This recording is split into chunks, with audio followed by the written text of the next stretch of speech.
Bonjour, c'est Yoli Lune, bienvenue sur ma chaîne. Aujourd'hui, je viens vous présenter le tarot de la Santa Muerte. C'est un tarot qui m'a été offert par Steph, des Murmures de Gaïa. Elle aussi, elle a une chaîne YouTube, je vous invite d'aller voir sa chaîne. Donc, c'est un tarot que ça fait un moment que je le voulais. Ça vient d'origine du Mexique, je vais vous expliquer un peu plus. Alors, normalement, un tarot, il y a 78 cartes, dans celui-là, il y a 80. Je vais vous montrer les cartes qui sont en plus. Donc, il vient dans une boîte en carton souple, très délicate. Elle s'ouvre comme ça, avec un intérieur un peu joli, avec des petites fleurs. Et ici, il y a une petite inscription très jolie, je vais essayer de traduire. Peu importe ce que tu crois et où c'est que tu vas, la Santa Muerte toujours marchera à côté de toi. Voilà, c'est pour nous rappeler que, bon, la mort, elle est toujours là. Il faut penser qu'au Mexique, la mort, bien sûr qu'ils ont de la peine, mais il n'est pas traité comme ici. La mort là-bas au Mexique, ils font une fête qui dure des jours, je crois que même une semaine entière, pour fêter, pas qu'il soit mort, c'est que la personne qui soit mort, ils disent au revoir d'une autre façon. Parce que pour eux, ils partent pour une autre vie meilleure. Donc, il y a un petit livret comme ça, tout en espagnol. Je ne sais pas s'il existe en version anglais, je ne sais pas. Et je vais vous lire un petit peu ce qu'il y a derrière, là. Je vais essayer de traduire, d'accord? Alors, Santa Muerte, bénie et adorable, chère madame, fille blanche, fille belle, toute mince, toute frêle. Écoute à ce qu'on t'appelle, à ce qu'on t'aime, à nous tous qu'on t'attend, toi qui as toujours marché avec nous, toi que tu nous reçois, toi que tu nous guides au plus haut. Aide-nous à être dignes de voyager avec toi. Voilà, c'est une prière, j'essaie de la traduire pour que vous compreniez. Donc c'est un petit livre à l'extérieur en couleur, un peu papier glacé. Je vais essayer de vous traduire un petit peu. Bon, l'espagnol c'est facile. Hein? Ils vous disent la Santa Muerte, c'est un être sacré avec des croyances populaires et il est vénéré du Mexique depuis l'époque coloniale, d'une façon privée et cachée. C'est un ensemble d'une adoration et d'un art divinatoire pour la mort. Il vous explique aussi, juste un petit peu, la Santa Muerte, c'est un être sacré avec forme de squelette féminin, habillé d'un habit avec une capuche, avec une dague dans une main, et dans l'autre main, un globe terrestre dans l'autre main. Et il y a toujours un crâne souriant. Souriant parce qu'en fait, il s'est dit que quoi qu'il arrive, tout passera pour elle. Elle a le monde à ses mains. Ici, je crois qu'on dit à ses pieds, mais en Espagne, on dit à ses mains. Ça veut dire qu'elle sera toujours... elle contrôle tout. Donc, je vous montre vite fait le livret, parce que comme elle est en espagnol, je ne sais pas si ça vous intéresse beaucoup. Il te marque les significations des cartes. Comme ça, une par une. C'est très bien expliqué parce qu'il y a plus que les mots-clés. Hein. C'est un petit livret qui t'explique un petit peu l'histoire du Mexique et du tarot. Voilà, et là il y a quelques tirages.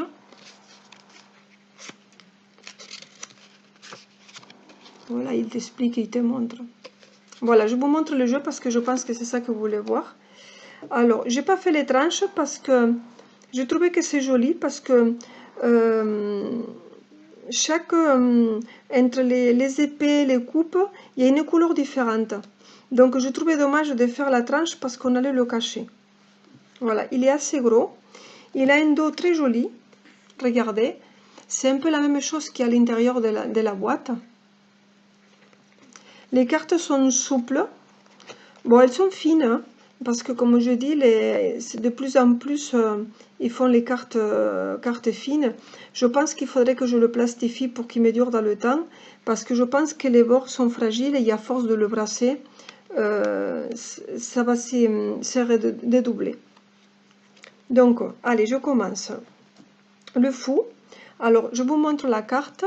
Les arcanes majeurs, ils sont entourés d'un contour noir. Il te montre la photo. Et ici, il te montre un symbole. Et après, il est numéroté. Et là, il te dit le nom de la carte. Donc, le fou.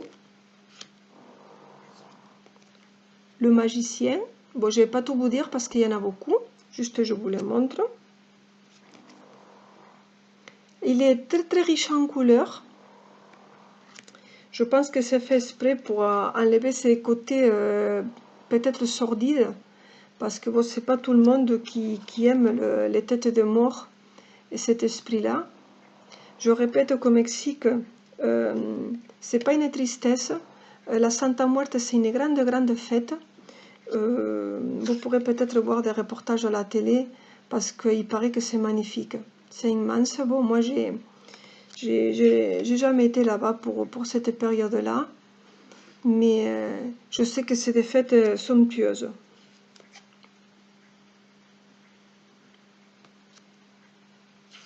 L'ermite. C'est des couleurs très vives. C'est un tarot qui est très agréable à brasser. Je le trouve qui est très joli. Après, c'est vrai, c'est spécial. C'est sûr que les personnes qui n'aiment pas les têtes des morts, il ne faut pas le prendre.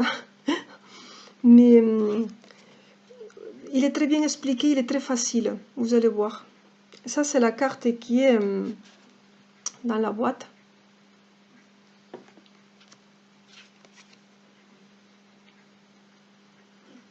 Dans le petit livre, il t'explique tout pour les symboles qui vous marquent là.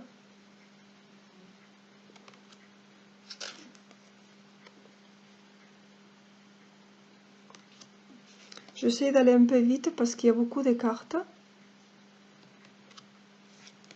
Alors, c'est une façon Rider-Waite. Donc, les illustrations, on nous aide, même si on ne comprend pas l'espagnol, avec les illustrations, on peut quand même se servir d'intuition. Après, on peut toujours traduire les mots-clés. Voilà, donc ça, c'est la carte Le Monde qui vient avec le jeu. Et là, il y a une deuxième carte qui a marqué un autre monde, ça veut dire un monde différent. Sur le livret, il t'explique. Et une autre, un monde beaucoup plus loin, beaucoup plus haut. Donc en fait, je vous montre les trois, voir si j'arrive. Chaque personne qui a ces jeux-là a son goût, mais il choisit la carte qui préfère ou qui lui parle le plus par rapport à la description. C'est bien, parce que comme ça, si on a plus préférence pour une autre, c'est très bien. Donc là, on va lire les coupes. Donc les coupes, ils viennent avec un contour violet. Il nous marque le numéro et le signe de la coupe. Et là, il te met As de coupe. 2 de coupe. Donc je vous explique, vous voyez ce que je vous ai dit tout à l'heure. Là, il te marque le numéro 2, la coupe, on voit l'image. Et là, si on ne sait pas trop, quand les personnes ils sont débutants qui ne savent pas, il y a ici un intitulé qui marque couple attraction. L'attraction du couple. Donc, si on ne sait pas ce qu'elle savait dire cette carte, on peut toujours lire là pour nous aider. Là, pareil. Donc, chaque carte, il y a l'illustration qu'on peut s'en servir en intuition. Et sinon, après, on peut quand même lire et s'aider. Donc, je trouve qu'il est très facile. On n'a pas besoin de lire pour savoir. Mais si on ne connaît pas du tout, mais on peut toujours lire un petit peu le mot-clé et le faire traduire. Et pour ça, ça devient un tarot facile. Parce que bon, des fois, il y a des tarots comme le tarot de Marseille.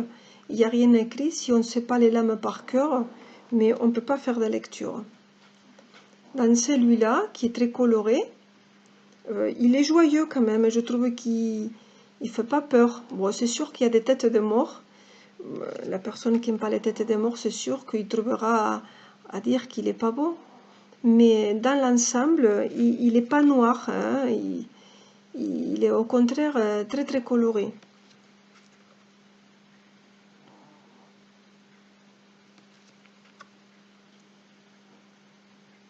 Voilà, on passe aux épées. C'est entouré de bleu. Si je le mets à l'endroit, ça sera mieux. Voilà, excusez-moi. Voilà. Le as d'épée. Après aussi, si les contours ils vous gênent, vous pourrez toujours couper les contours parce que bon, à la carte, vous allez arriver au ras de la fleur. Bon, c'est possible, vous pourrez le faire. Hein. Moi, je ne le ferai pas, mais je sais qu'il y a des personnes qui n'aiment pas le contour. Même, vous pourrez couper ici, si ça vous gêne, même l'intitulé, pour avoir que les cartes et faire un tarot beaucoup plus petit.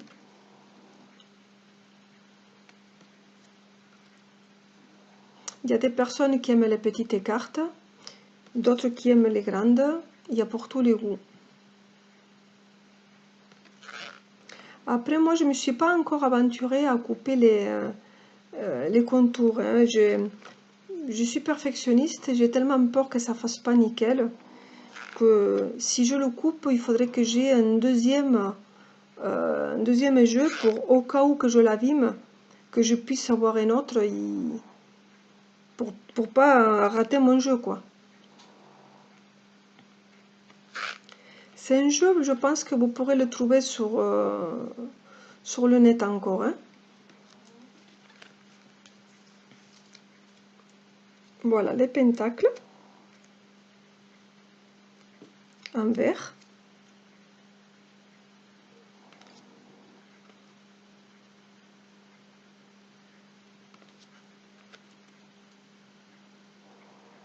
Si je vais trop vite, vous faites pause. Hein. Il y a des images qui parlent pour elles-mêmes. Hein. On n'a pas besoin de fois de lire. Hein. Mais si vous êtes peut-être nouvelle et que les images ne vous parlent pas trop, que vous ne connaissez pas trop, mais c'est très bien évidemment que les mots-clés elles peuvent vous aider à comprendre la carte. Je trouve qu'il est très complet, il est très bien. Je suis très contente de l'avoir. Et je vous le montre.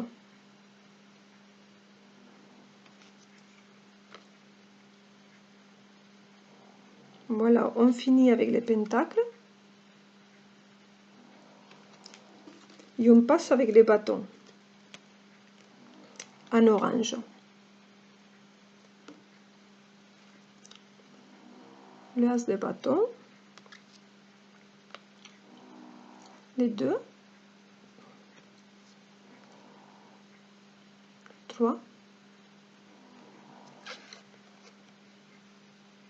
4.